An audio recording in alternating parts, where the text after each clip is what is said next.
모든 사물의 원리는 이 균형 속에서 조화가 이루어집니다. 이 균형은 대단히 중요합니다. 균형을 이룰 때에 추락을 하든지 무너지게 됩니다. 건축할 때도 균형을 잡아주는 추가 있습니다. 그것을 다림줄이라고 합니다. 자동차가 네 바퀴가 잘 밸런스를 맞춰서 굴러가야 움직이고 안전합니다. 새의 두 날개가 잘 균형 있게 움직여야 고공을 나를 수 있듯이 모든 자연의 원리는 이 균형으로 이루어집니다. 사람도 균형이 잘 잡힌 사람을 인격적인 사람이라 이렇게 말합니다. 여러분, 인격이 뭐예요? 인격은 지정의가 균형을 이룬 것을 말합니다. 머리는 차갑고 냉철하며 분별력이 있어야 됩니다. 우리의 가슴은 따뜻하고 감성이 풍성해야 합니다. 그리고 행동은 의지적 결단을 할 수 있는 행동이 있어야 됩니다. 이것을 균형 잡힌 인격이다 이렇게 말합니다. 신앙도 이 균형을 이루어야 건강한 신앙이 됩니다. 여러분, 성경만 많이 알고 기도하지 않는 사람은 바리새인이 됩니다. 또한 반대로 기도는 많이 하는데 하나님의 말씀이 모르지면 여러분 신비주의자가 돼요. 뭘 만날 봤다 들었다 이런 신비주의에 함몰되는 겁니다. 오늘 균형이라는 것은 하나님의 말씀도 잘 알고 기도도 많이 하고 말씀과 그뿐만 아니라 기도를 행동으로 실천해 갈 때 이게 균형이 잡힌 건강한 신앙이 되어지는 겁니다. 여러분, 성경에서 말하는 모든 관계, 이 관계도 균형을 잘 이루어야 돼요. 그래서 사람에겐 세 가지 관계가 잘 맺어질 때 이걸 진정한 은혜요 복이라고 합니다. 하나는 사람과의 관계, 또 하나는 물질 관계, 그리고 하나님과의 관계입니다. 이 세 가지의 관계가 균형을 이룰 때에 이게 건강한 신앙으로 나타나게 됩니다. 저 중동 지역에 가보면 올리브 나무가 굉장히 많습니다. 여러분, 이 올리브 나무가 보통 1000년에서 3000년을 산대요. 우리 가서 본 저 예루살렘에 있는 거 나무 아니에요? 저 3000년 된 나무. 그 원인은 뿌리가 깊고 튼튼하기 때문에 뿌리는 건강한 나무를 유지할 수 있는 원동력, 본실이 된답니다. 그래서 뿌리와 나무가 균형을 이루기 때문에 저렇게 오랜 나무로 넘어지지 않고 버틸 수가 있다는 거예요. 그렇습니다. 우리가 소아시아 지역을 성지순례하다 보면은 굉장했던 그 당시에 에베소 교회나 라우디게아 교회를 보게 됩니다. 이런 교회들이 처음에 환난 중에도 믿음을 지키고 거룩성을 지키던 그런 교회였습니다. 굉장한 교회예요. 그러나 지금은 다 무너져 버리고 황폐한 유적지만 남아 있습니다. 여러분, 에베소 교회는 첫사랑을 버렸다고 했고 라우디게아 교회는 물질의 풍요가 신앙을 함몰시켜 버렸다고 요한계시록에 나타나 있습니다. 성경의 균형 잡힌 교회, 균형 잡힌 신앙의 모델이 어딜까? 바로 초대교회입니다. 이 초대교회는 균형이 잘 이루어진 신앙의 롤 모델입니다. 그래서 우리 교회의 목회 철학도 바로 이 초대교회를 모델로 해서 목회의 철학을 정했어요. 그래서 그 목회 철학이 뭐냐? 여러분, 균형 목회입니다. 여러분, 주보에 보면은 이게 늘 인쇄되어 있지 않습니까? 철저하면서도 독선적이지 않는 교회, 뜨거운 마음이 있으면서도 광신적이지 않는 교회, 가족적이면서도 무례한 행동을 하지 않고 질서가 있으면서도 자유로움이 있는 교회, 여러분 신선하면서도 포근함이 있고 행복함과 비전이 있고, 또 여러분 내 중심이 아니라 하나님이 중심이 되어 있는 교회, 이웃과 더불어 나눔의 삶을 사는 교회, 그럼에도 불구하고 교육과 훈련을 통해서 성숙함을 누리는 교회가 바로 초대교회입니다. 오늘 우리는 이런 초대교회의 모습을 모델로 삼기를 원하는 거예요. 오늘 본문에 나오는 이 초대교회는 건강한 교회를 말합니다. 균형이 잘 잡힌 교회의 모델입니다. 오늘 우리 영안교회도 끊임없이 앞으로 이 초대교회의 모습을 모델로 삼고 우리의 신앙이 잘 달려가는 그런 믿음 되기를 주의 이름으로 축복을 합니다. 무엇보다 이 초대교회는 성오순절 성령을 통해서 진정한 변화를 경험한 교회예요. 그 변화의 본질이 뭐냐? 회개로부터 시작된 변화입니다. 여러분 37절 38절을 우리 한번 같이 읽겠습니다. 그들이 이 말을 듣고 마음에 찔려 베드로와 다른 사도들에게 물어 이르되 형제들아 우리가 어찌할꼬 하거늘. 베드로가 이르되 너희가 회개하여 각각 예수 그리스도의 이름으로 세례를 받고 죄 사함을 받으라.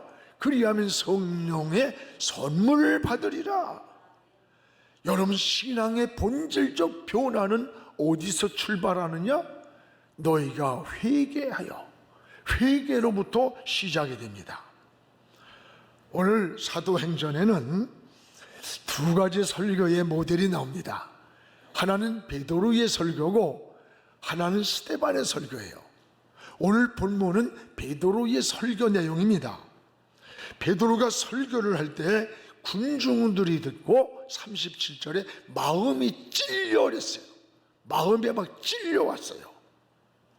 근데 마음이 찔려올 때 군중들이 어떻게 반응했느냐? 어찌할꼬 어찌할꼬. 이게 뭐예요? 가슴을 치며 회개하는 거예요.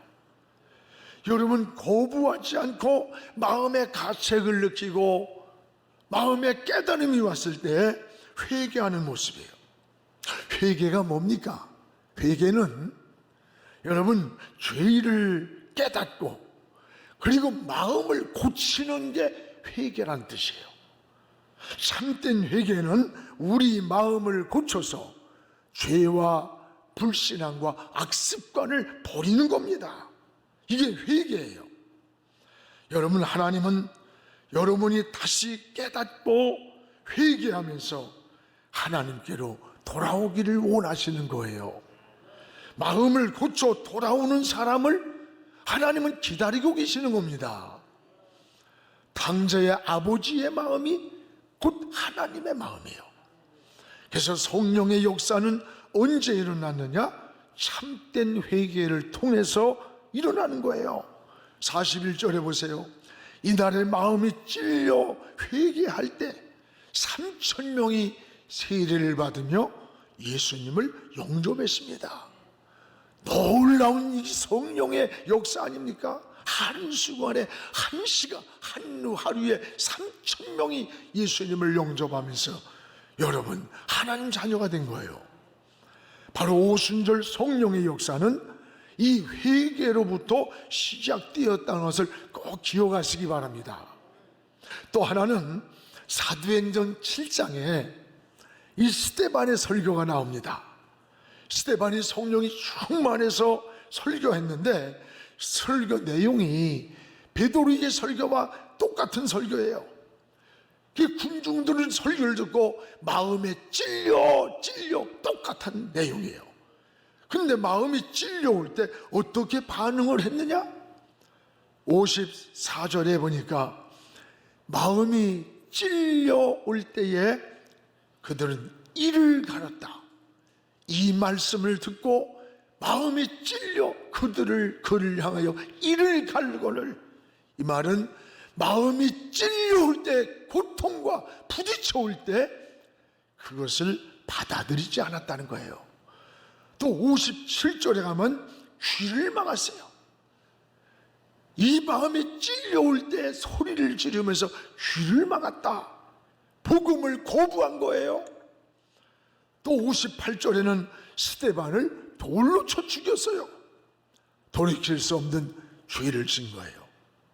오늘 베드로의 설교나 스데반의 설교나 동일하게 마음에 찔려왔어요.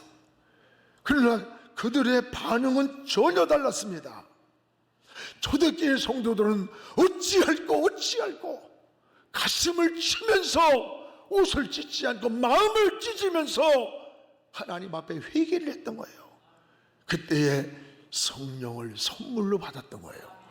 그날에 구원받은 자가 3,000이나 일어났던 거예요. 그런가 하면 스데반의 설교를 듣고 마음이 찔려왔어요. 그 찔려올 때에 어찌할꼬가 아니라 이를 가는 거예요. 귀를 막는 거예요. 돌을 던지는 거예요. 이들의 삶은 황폐해졌어요. 하나님을 떠나버렸습니다. 여러분, 우리도 말씀을 들을 때 마음이 찔려올 때가 있잖아요.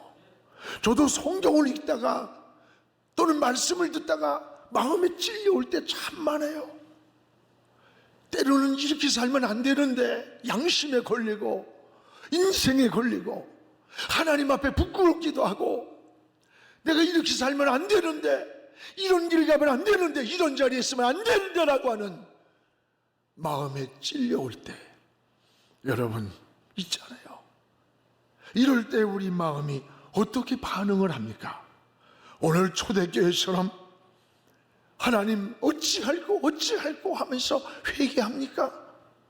이 회개하며 돌이킬 때 성령의 역사가 일어났어요. 은혜를 경험했어요. 교회가 부흥됐어요. 말씀을 믿음으로 받았기 때문입니다. 근데 때로는 우리 마음에 부딪혀올 때에 어떻게 해요? 오늘 이를 갈며 거부하며 귀를 막으며 복음을 거부하는, 이럴 때 우리는 마음이 어두워져요. 시험에 빠지는 거예요. 올 여름 우리 마음에 부딪혀올 때 내 마음의 반응은 어떻게 하고 있는가? 오늘 이 말씀을 통해서 하나님께 기도하시기를 주의 이름으로 축복합니다. 바울은 데살로니가전서 2장 13절에 하나님의 말씀을 받을 때에 데살로니가 교인들은 하나님 말씀 받을 때에 사람의 말로 받지 않고 하나님의 말씀 음성으로 받으니까 그러하도다. 그러니까 너희 믿는 자 속에서 역사하는 능력이 나왔다는 거예요. 하나님 말씀을 사람의 말로 듣지 않고 하나님의 음성으로 받아들이니까 너희 속에서 역사하는 능력이 나왔다는 거예요. 올 여러분이 살다가 성경을 읽다가 설교를 듣다가 찬양을 부르다가 우리 마음에 찔려올 때, 오늘 사랑하는 여러분, 초대교회처럼 어찌할꼬 잘못 살았습니다, 용서해 주세요라고 할 때 하나님은 과거를 묻지 않고 우리를 용서합니다. 사랑해 주시는 거예요. 더 귀하게 여기는 거예요. 오늘 성령의 역사는 반드시 이 회개를 통해서 일어난다는 것을 잊지 않기 바랍니다. 지금 현대 기독교의 위기는 회개의 메시지가 멈췄다는 거예요. 여러분, 과거에는 우리가 말씀을 들으며 울었고 찬양하며 울었고 기도원마다 산 골짜골짜마다 밤을 새워 회개의 기도 소리에 부르짖음이 온 세상을 뒤엎었어. 그때 한국교회는 부흥했어요. 성도들은 세상에게는 힘을 얻었어요. 이 사회가 이렇게 무섭게 타락하지 않았어요. 그런데 회개가 멈췄어요. 과거에 우리의 선배 목사님들은 비록 설교가 투박했을지 모르나 그들은 무서운 회개를 외치면서 복음을 전했어요. 오늘날 회개에 대한 설교 별로 들어보기 힘듭니다. 무슨 희망의 설교니? 이런 것으로 멈춰버리는 거예요. 굉장한 위기입니다. 오늘 사랑하는 여러분, 스펄전은 이런 말을 했어요. 목사의 설교는 죄를 떨어뜨리는 화살이 되어야 된다는 거예요.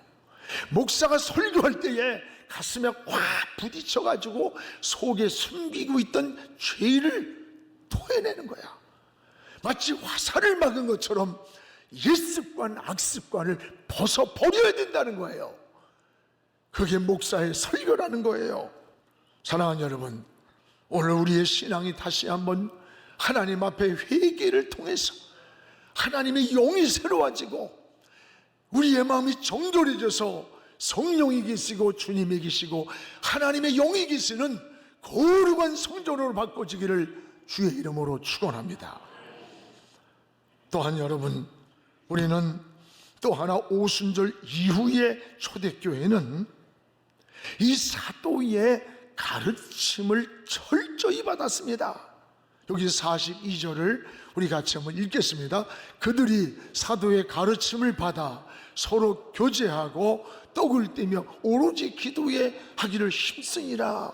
사도의 가르침, 신앙의 성숙은 교육과 훈련을 통해서 이루어지는 거예요. 오순절날 성령을 체험한 성도들은 능력을 받았어요. 많은 은사를 체험했어요. 그런데 이런 성도들에게 왜 사도들이 가르침을 필요했을까? 여러분, 신앙은 은혜 한순간 받았다고 하루아침에 성숙해지는 거 아니에요. 오늘 잘 먹었다고 하루아침에 으르르르 크는 거 아니에요. 초대교회는 성령으로 충만했지만 늘 사도들의 가르침을 통해서 공동체 의식, 또 질서의식, 성숙함으로 하나님을 섬기는 훈련을 받았다는 거예요. 우리는 끊임없이 이 교육과 훈련을 통해서 여러분 성숙한 인격으로 다듬어져야 되는 거예요. 예수님의 3대 사역이 뭐예요? 병자를 고치는 것과 복음을 전하는 것과 그리고 훈련하는 교육이었습니다. 교육과 훈련을 게을리하면 신앙에 성숙이 오질 않아요. 우리의 평신도 신학원 같은 거 여러분 다 거기 훈련해서 손신앙으로 다듬어지기를 바랍니다. 그래서 예수님도 베드로, 야고보, 요한 이들이 핵심이에요. 하나님의 나라는 다 일하는 게 아니야. 일하는 사람이 일하는 거예요. 예수님의 제자 가운데서도 베드로, 야고보, 요한이 있었어. 이 세 제자를 예수님은 변화산에도 데려가고 어려울 때도 데려가요. 보여주면서 이들에게 항상 교육을 하고 훈련했던 거예요. 그리고 12 제자에게 훈련을 시키고 120 성도에게 마가의 다락방에 은혜를 체험한 후에 제자들은 이들을 끊임없이 사도들이 가르쳤던 거예요. 사랑하는 여러분, 우리는 여기서 지혜를 얻어야 돼요. 우리에게 비전 중 하나가 교육과 훈련 사역이라는 것을 기억하시기를 바랍니다. 좋은 선수가 되는 3대 원리가 있습니다. 3가지입니다. 하나는 본인에게 천부적 소질이 있어야 돼요.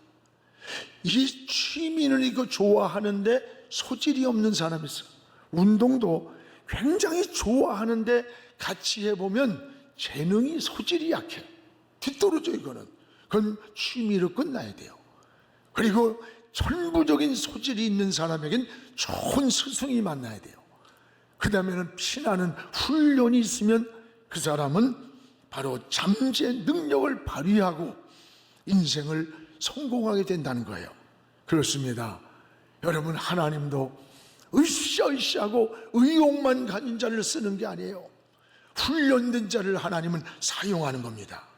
모세를 40년 동안 미디안 광야에 여러분 보내기 전에 바로 왕궁에서 왕자로 최고의 문화를 알게 했어요. 그러나 그런 높은 자리, 화려한 자리에서 저 민중의 아픔과 신음을 이해할 수가 없어요. 그래서 40년 동안은 저 미디안 광야로 내보내서 초가살이 하면서 눈물의 빵을 먹으면서 하나님만 생각하게 만들고 이렇게 40년에서 80년을 훈련한 후에 하나님의 시간이 많아서 그런 게 아니에요. 그 남은 40년을 이스라엘 백성들을 애굽에서 이끌고 출애굽시키는, 과거에도 또 전에도 후에도 없는 가장 역사의 위대한 지도자로 모세를 썼던 거예요. 사랑하는 여러분, 우리 교회도 초대교회처럼 교육하고 훈련하는 일에 게으르지 않는 이런 성숙한 교회가 되기를 주님의 이름으로 축복을 합니다. 또 하나는 오순절 이후에 초대교회는 따라합시다. 서로 나눔의 삶을 살았다. 이 나눔의 삶을 살았어요. 여러분, 이것이 균형 잡힌 초대교회의 모습이었다는 거예요. 여기 44절에 보면 물건을 서로 통용을 했습니다.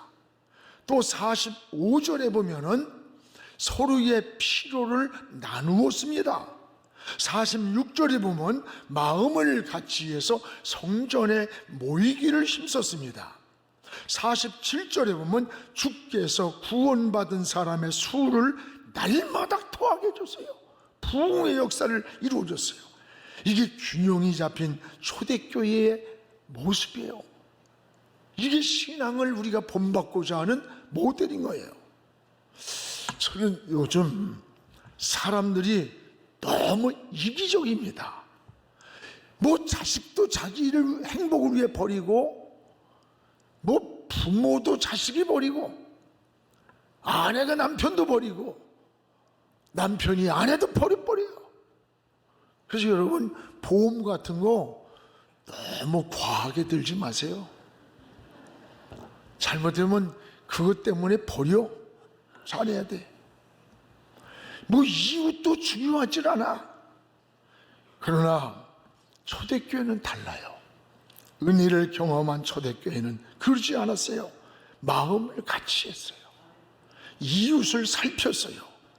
서로 나누면서 배려했던 거예요. 이번에 우리 교회가 아파트 경비원 아저씨들과 청소하는 아주머니들에게 3,000명에게 라면 상자를 전했어요. 코로나 재난기금으로 모두 받았는데, 여러분, 이게 나라가 참 굉장히 경제적으로 걷잡을 빚을 지는 거예요, 사실. 그러나 너무 어려운 사람들은 받아야 돼요. 그러나 받지 않아도 의식주의 문제가 없을 수 있어요.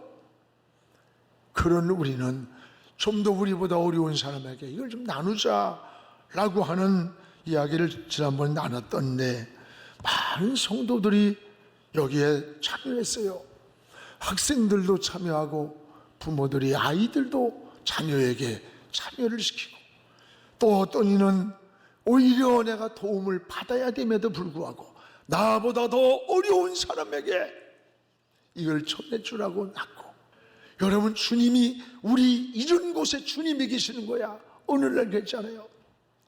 내가 배고플 때, 헐벗었을 때 나를 먹을 걸 줬고 옷을 줬다. 아니에요. 주님, 언제 우리가 이런 일을 했습니까? 아니야.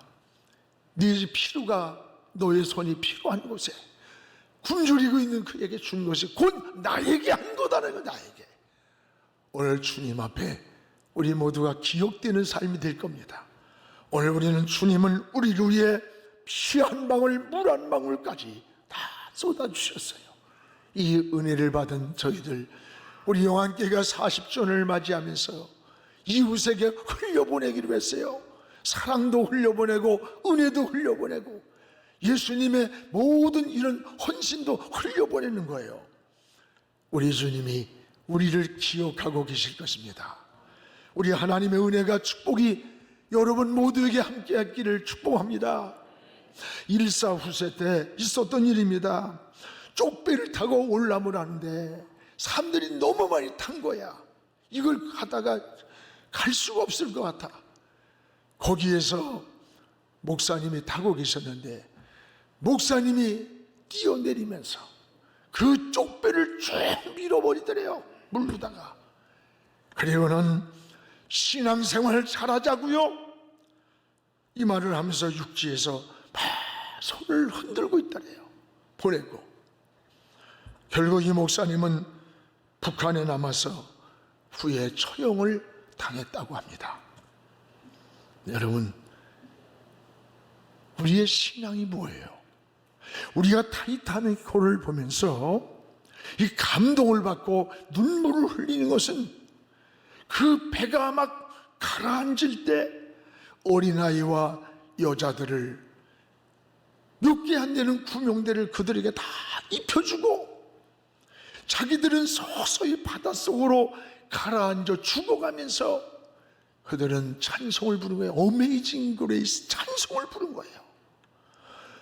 여러분, 죽음 앞에서 자기 인생이 죽음으로 가며 양보를 해주고 다른 사람을 살리고 죽어가는 이 숭고한 모습이 이 타이타닉호의 이것은 현실이잖아요. 역사에 바로 초대교회 성도들의 모습이었다는 거예요. 이것이 바로 진정한 그리스도인의 정신이고 다른 사람을 위한 배려라는 거예요. 은혜 받은 초대교회 성도들이 바로 그러했던 겁니다. 오순절 이후의 초대교회는 자기만을 위한 이기적인 게 아니에요. 베풀 줄 알았어요. 이웃과 더불어 함께 살았어요. 45절 우리 같이 한번 읽어보겠습니다. 또 재산과 소유를 팔아 각 사람의 소유를 따라 나눠주며 초대교회 성도들은 은혜를 받고 소유 개념이 바뀌었어요. 내 중심의 삶에서 하나님 중심의 삶으로 축이 이동을 했어요. 소유 개념이 바뀐 거예요. 오늘 여러분, 나만을 위해 살던 삶이 더불어 사는 삶으로 바뀌었어요. 은혜를 보답할 줄 아는 성숙한 신앙이 되었어요. 이게 초대교회의 성도들의 모습이라는 거예요. 이들이 영적인 삶으로 변한 거예요. 이것이 오순절 이후의 초대교회의 모습이에요. 오늘 우리가 구원받은 우리들, 은혜 받은 우리들의 삶 이후의 삶은 어떻게 사는 겁니까? 나만을 위해서 나만 잘 먹고 나만 잘 살면 되는 겁니까? 아니었다는 거예요. 나누었어요.